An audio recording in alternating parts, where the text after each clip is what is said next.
শেখ হাসিনা তার বিরুদ্ধে কথা বলতে চাই না, বেচারি এমনি মহাবিপদে আছে।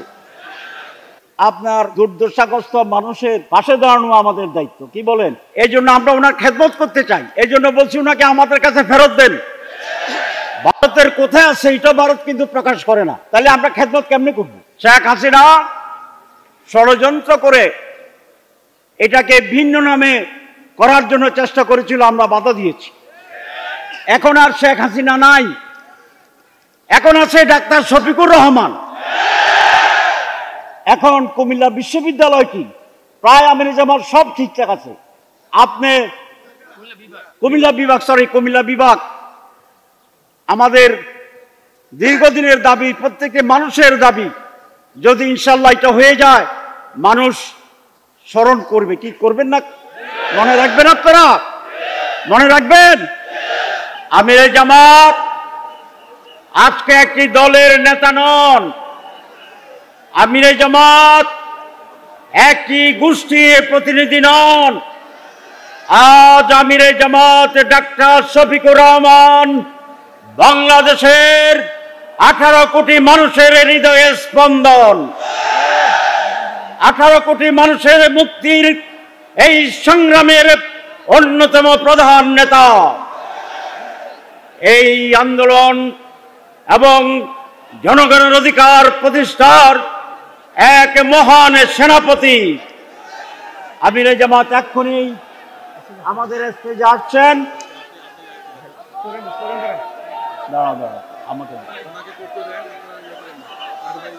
এক্ষুনি আমির জামাত এই মঞ্চে হাজির হবেন, আপনারা দেখছেন। আসুন আমির জামাতকে আমরা এখন স্লোগান দিয়ে বরণ করে নেব। নারায়ে তাকবীর, নারায়ে তাকবীর, আমির জামাত, আমির জামাত জিন্দাবাদ, জিন্দাবাদ। ডাক্তার শফিকুর রহমান জিন্দাবাদ, জিন্দাবাদ। নারায়ে তাকবীর। বলছেন আপনি? সম্মানিত ভাইরা এবং কুমিল্লাবাসী, আজ আমরা আনন্দে উদ্বেলিত। আমাদের চিত্র আনন্দের নাচছে। আজকে আমরা গৌরবান্বিত। আমরা আজ গভীরভাবে কৃতজ্ঞতা প্রকাশ করি আমাদের মাননীয় ডাক্তার শফিকুর রহমান।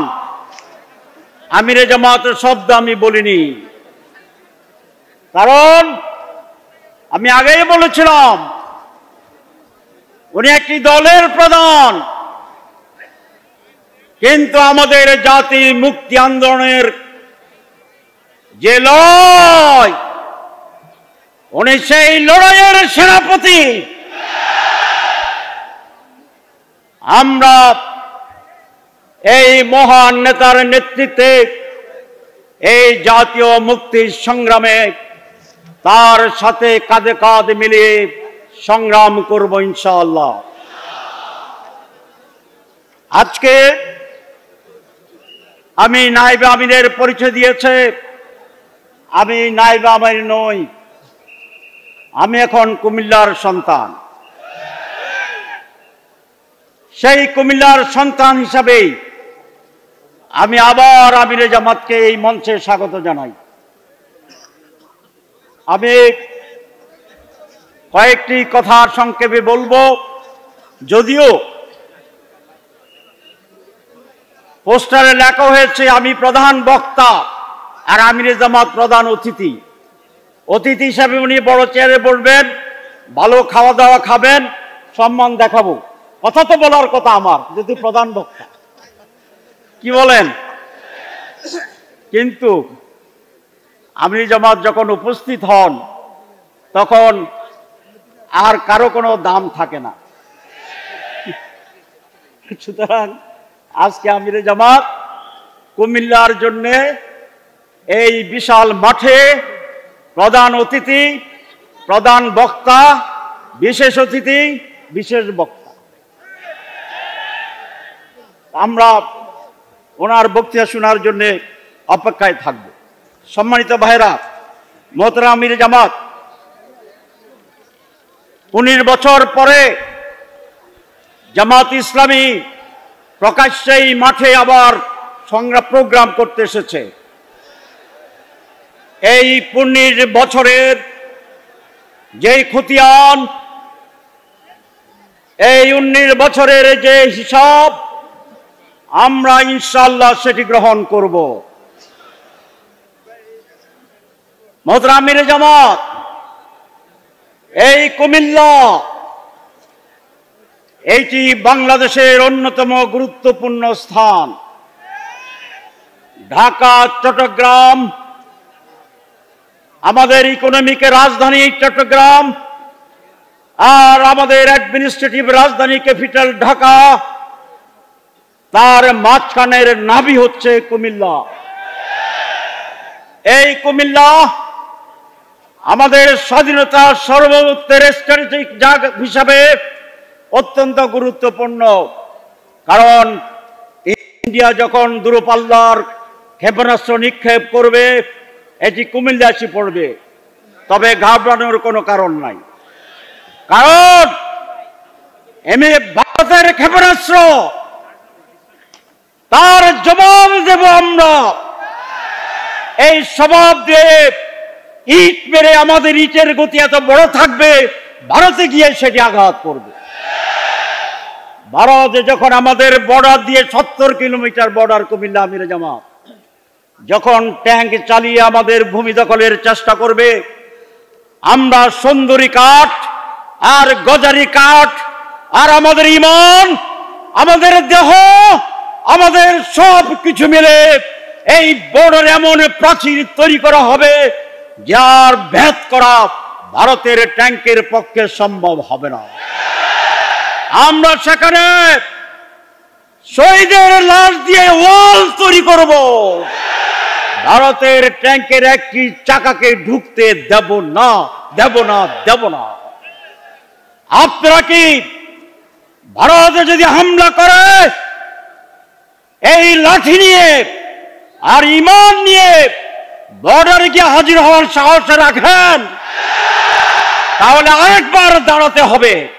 দাঁড়ান, ভারতে দেখো, বাংলাদেশে দেখো, কেমন গুলি বোমা দিয়ে আমাদেরকে দমন করা যাবে না, দখল করা যাবে না, আধিপত্য কায়েম করা যাবে না। সম্মানিত ভাইরা, মমতা আপাকে বলি, মমতা আপাকে চিনেন আপনারা? ওই যে আমাদের গ্রাম পশ্চিম ডাক্তার পিছনের বাড়িতে থাকে। কোথায় থাকে মমতা আপা? যে পশ্চিমবঙ্গে, তাই না? উনি নাকি বলেছেন, আমি দেশের বাইরে ছিলাম, যে জাতিসংঘের সেনাবাহিনী আনতে হবে। জবাব নাকি দেওয়া হয়েছে ঠিক মতোই, আলহামদুলিল্লাহ। জাতিসংঘের শান্তিরক্ষী বাহিনী তো ভারতের প্রয়োজন, আমাদের প্রয়োজন নাই। আমরা তো ঠিক আছি, কি বলেন? বিভেদ আছে আমাদের? মমতা আপা, আপনি যে সেখানে নির্বাচিত হন, 25% মুসলমানদের ভোটে আপনি নির্বাচিত হন, এটা খেয়াল রাখবেন, মাথা গরম করবেন না। মাথা গরম করে কথাবার্তা বললে ক্ষমতায় টিকতে পারবেন না। সম্মানিত ভাইরা, আজ বাংলাদেশে প্রায় 60 বছর হয়ে যায় আমরা স্বাধীন হয়েছি। আমাদের দুর্ভাগ্য কি সৌভাগ্য জানি না, আমার বলেছিলাম আমরা স্বাধীনতা অর্জন করি, কিন্তু স্বাধীনতা পরিপূর্ণ করতে পারি না। 200 বছর ব্রিটিশ বেনিয়ার বিরুদ্ধে সংগ্রামে লড়াই করে 47 সালে আমরা একবার স্বাধীন হয়েছিলাম। আবার 23 বছরের ব্যবধানে 71 সালে লড়াই করে আমরা আরেকবার স্বাধীন হয়েছিলাম, কিন্তু সেই স্বাধীনতা আমাদের মুক্তি দেয়নি। ঠিক আছে? আবার 5ই আগস্ট আমরা নতুন করে দ্বিতীয় স্বাধীনতার কথা বলছি, ফ্রিডম 2, ইন্ডিপেন্ডেন্স 2, স্বাধীনতা 2। কিন্তু আজও কি আমরা স্বাধীন হতে পেরেছি? স্বাধীন হওয়ার জন্য একটি সুযোগ আসছে মাত্র, এই সুযোগকে কাজে লাগাতে হবে। এই বাংলাদেশে আমরা সবুজ বাংলার স্লোগান দেখেছিলাম, আমরা সোনার বাংলার স্লোগান শুনেছি, আমরা নতুন বাংলার স্লোগান শুনেছি, আমরা 6 দফা, 18 দফা, 19 দফার রাজনীতি দেখেছি, কিন্তু কোন দফায় আমাদের সমস্যার সমাধান করতে পারেনি। কিছুদিন আগে সিঙ্গাপুরের এক উচ্চ পর্যায়ের প্রতিনিধি আমাদের অফিসে এসেছিল।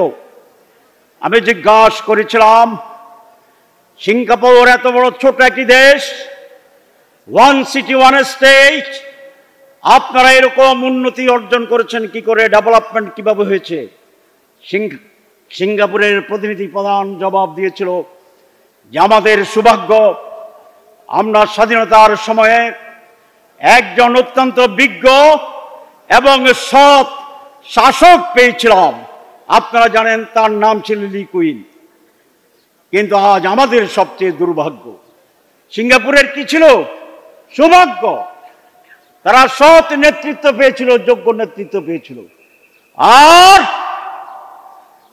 বাংলাদেশের মানুষের দুর্ভাগ্য, আমরা পেয়েছিলাম অদক্ষ এবং দুর্নীতি পরায়ণের নেতৃত্ব। সেই কারণে আজ বাংলাদেশ সেই অবস্থায় রয়ে গিয়েছে। যেটা আমি বলেছিলাম, কোন স্লোগান আমাদের মুক্তি দিতে পারেনি। সেই জন্য 5 তারিখের যে সুযোগ, সেইটি আজ বাংলার মানুষকে কাজে লাগাতে হবে। সেই সুযোগ হচ্ছে এইবার আমরা যোগ্য এবং সৎ মানুষের নেতৃত্বকে আমরা বাছাই করব ইনশাআল্লাহ।